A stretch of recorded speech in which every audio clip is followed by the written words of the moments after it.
how to take back control of our own mind, our own thinking, our own bodies, so that we're not just like wandering around mindlessly eating, emotional eating, ending up gaining 10, 20, 30, 40, 50, 100 pounds, going, hey, what happened?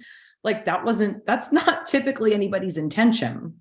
Usually what happens is we go on autopilot, or we go on, I don't care, I'm going to deal with it tomorrow, or whatever the justification in our brain is. And then we end up somewhere where we're kind of like bumping our head up against the wall and are now ready for a change.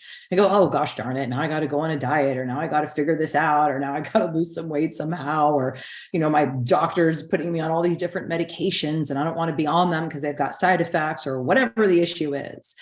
And it comes back to this idea of self-efficacy, self-control, self-esteem. And it's not like, oh, you're overweight, you must hate yourself. That's not the road that we're going down. We're going down a road where we actually trust what it is that we say. And if we have ever said that we're going to go on a diet until we lose the weight, and then we end up going off before we've lost the weight, or this time it's going to be different, or this time I'm not going to gain it back, or this time I'm going to have control, what happens is that when we go back on that, we end up not being able to trust ourselves.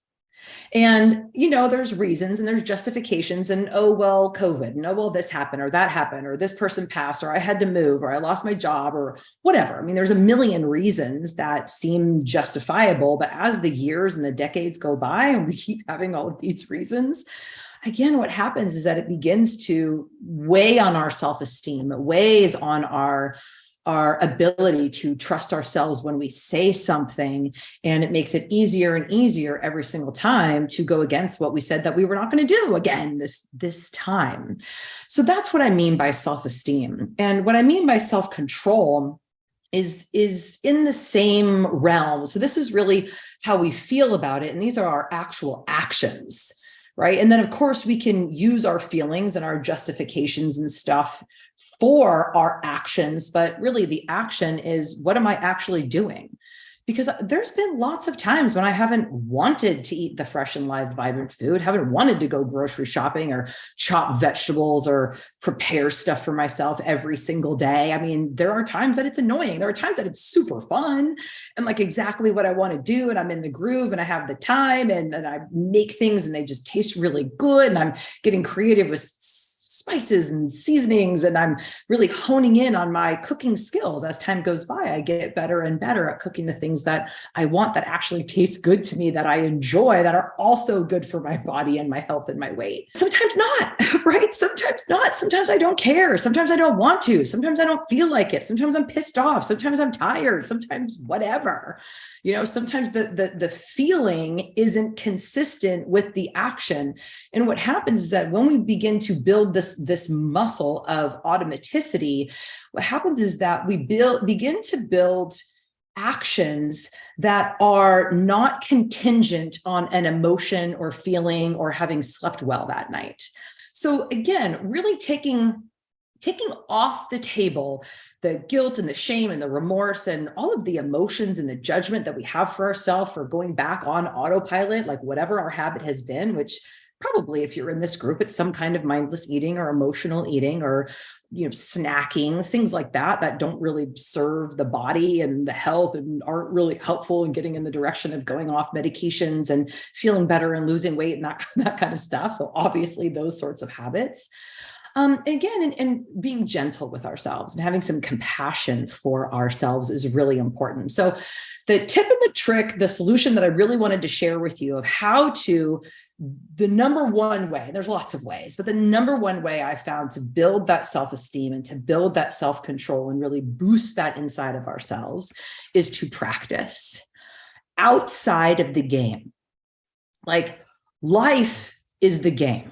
Right? Life, I mean, I'm talking about like, if you're thinking about like sports, right? Where it's like, okay, like if my life, or if I was going to like win $1 million and I had to make one free throw shot, like in basketball, I really wouldn't want to wait until that moment when I'm standing on the, in the arena and there's like thousands of people there and like I have a basketball and I need to get it in the hoop.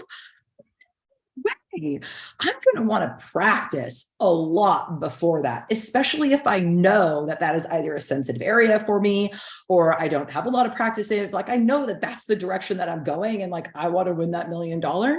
So kind of in that same vein, life, if you're thinking about it like a game, not like a funny ha-ha game, but in terms of this is where the action is happening. This is where the people, this is where you need to make decisions.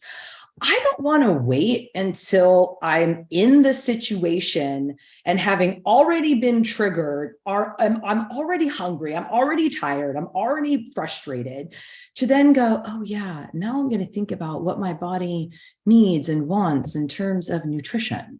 That's not a good plan, right? Like I totally get being in touch with yourself and, being in the moment and asking your body what it needs, but like that, it takes a lot of effort and intention and clarity in the moment, and life is busy.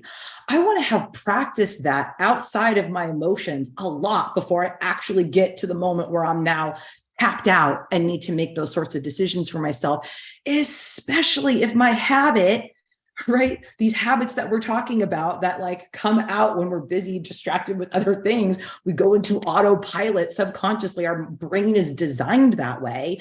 And if my subconscious habits and patterns and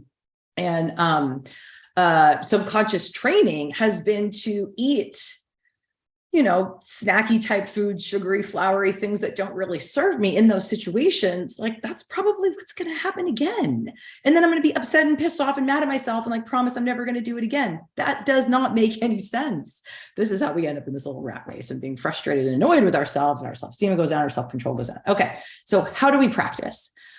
Well, I mean, that's one of the things that hypnosis is really, really good at. But I want to share with you a non-negotiable practice that is totally free. I don't need anybody else for it. You don't need to hire me or anybody else. And it's called meditation.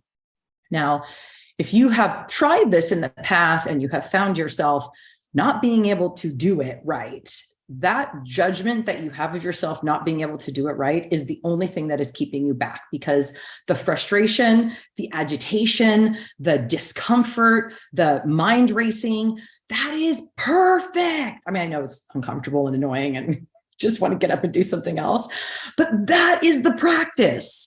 That right there is the magic. That right there, there's nothing else really going on. It's just you sitting on your chair or, sitting up in your bed, calming your mind, quieting your mind, and noticing that there is feelings, there's distraction, there's uncomfortableness.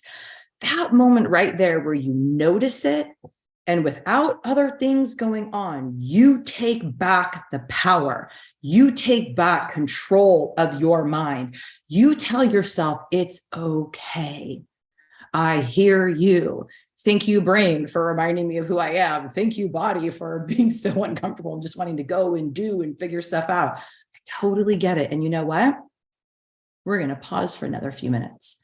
We're going to come back. We're going to breathe. We're going to be here. And every time you take your power back from that thought, from that instinctual reaction to just do, go, because it's got to be now, and you set that time aside for yourself and you practice that, boom, man, that makes it so much easier when life is happening and you're distracted and your mind and your body are telling you one thing, and you have practiced taking back your control, pausing, taking a few deep breaths, telling yourself that it's okay, whatever the drama thoughts and whatever the drama feelings are, and letting that be okay without having to take an action. And what that means is the next time you go and turn to the food for the mindless eating, for the emotional eating, you'll have a little bit more space between the thought and the action every single time. It might be a millisecond, but hey, milliseconds add up. You add and add and add, and all of a sudden you got a whole minute and it's like a whole new world.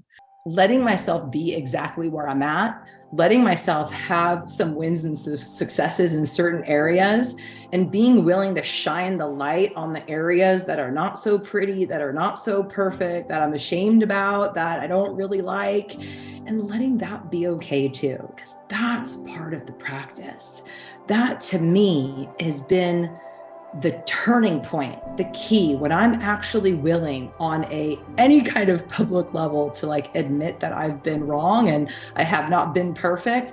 own that and let that be okay and move on, amazing.